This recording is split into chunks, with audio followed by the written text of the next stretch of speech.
Bonjour Daniel, comment allez-vous? Écoutez, ça va toujours très bien quand je suis sur WEO. Ah, très heureux de vous accueillir, mon cher Daniel, puisqu'avec vous, eh bien, on découvre votre coup de cœur BD. Je rappelle que vous êtes adjoint rédacteur en chef au Courrier Picard et puis passionné évidemment de bande dessinée. Votre coup de cœur aujourd'hui, eh ben, c'est un coup de cœur autour de la science-fiction et de l'anticipation, c'est ça? Voilà, tout à fait. C'est un des albums que je considère comme étant un des meilleurs de cette année. Donc, il se nomme Carbone et Silicium. Pour résumer très rapidement, on va suivre en fait l'évolution de deux androïdes qui ont été créés en 2046. Alors l'un est plutôt a les caractéristiques masculines, l'autre a plutôt des caractéristiques féminines, mais surtout l'un est plutôt porté sur l'introspection, la raison, la réflexion, l'autre plus sur l'émotion, l'envie de découvrir, la liberté. Et en fait, c'est donc deux facettes un peu de l'intelligence humaine. Et on va les suivre pendant près de 271 ans, en une vingtaine de chapitres séquencés comme ça, où ils vont accompagner et ils vont suivre en fait l'évolution de l'humanité à travers ses crises, ses guerres, son déclin aussi. Alors vous allez nous dire dans quelques instants pourquoi ça vous a plu, mais d'abord un petit mot sur l'auteur peut-être? Voilà, tout à fait. Alors l'auteur, c'est Mathieu Bablé. C'est un jeune auteur de 35 ans, donc qui est grenoblois. Donc déjà, c'est une qualité puisque je partage aussi avec lui ses origines alpines. Mais bon, chauvinisme alpin à part. C'est un auteur que j'avais remarqué dès son premier album en 2011, qui s'appelait La Belle Mort, et qui m'avait marqué parce que c'était un ouvrage disons, post-apocalyptique sur une terre décimée, dominée par des insectes géants. Mais il y avait une espèce de ton un peu mélancolique, contemplatif, assez original. Il avait suivi ensuite avec un diptyque qui s'appelle Adrasté. Et là, on était dans une espèce de mythologie dans Grèce antique où on suivait l'errance d'un roi immortel qui allait jusqu'à l'Olympe justement pour voir pourquoi il était accablé de ce poids de l'immortalité. Et toujours avec cette espèce de mélancolie latente. Voilà. Et ensuite, il a vraiment explosé aux yeux du grand public il y a 4 ans, en 2016, avec un album magistral qui s'appelait Shangri-La.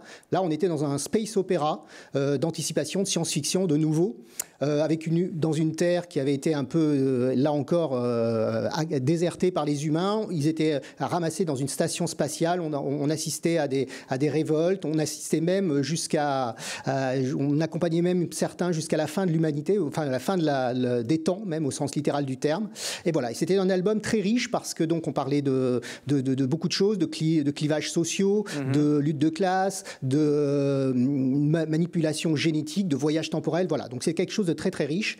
Et ce nouvel album, donc Carbone et Silicium, qui est encore plus gros puisqu'il fait 323 pages, eh bien il est dans la lignée de ce précédent album. Vous aimez, vous, hein, ce genre de bande dessinée. Pourquoi ça vous a plu, celle-là, en particulier? Alors, celle-là, parce qu'on se retrouve dans cette même ambiance, en fait, hein, toujours un peu comme un pas de côté par rapport à la science-fiction habituelle qu'on a l'habitude de lire, hein, qui est souvent des récits d'action plutôt très très dynamiques. Là, on est dans une sorte de rythme assez lent, qui laisse le temps de se plonger dans cette histoire. On a encore une richesse thématique très très foisonnante. Là, on parle d'intelligence artificielle, mais on parle aussi de réflexion sur le collectif, l'individuel, les manipulations génétiques, les dangers collectifs finalement qui nous menacent, guerre civile, montée des eaux, donc sur fond de collapsologie.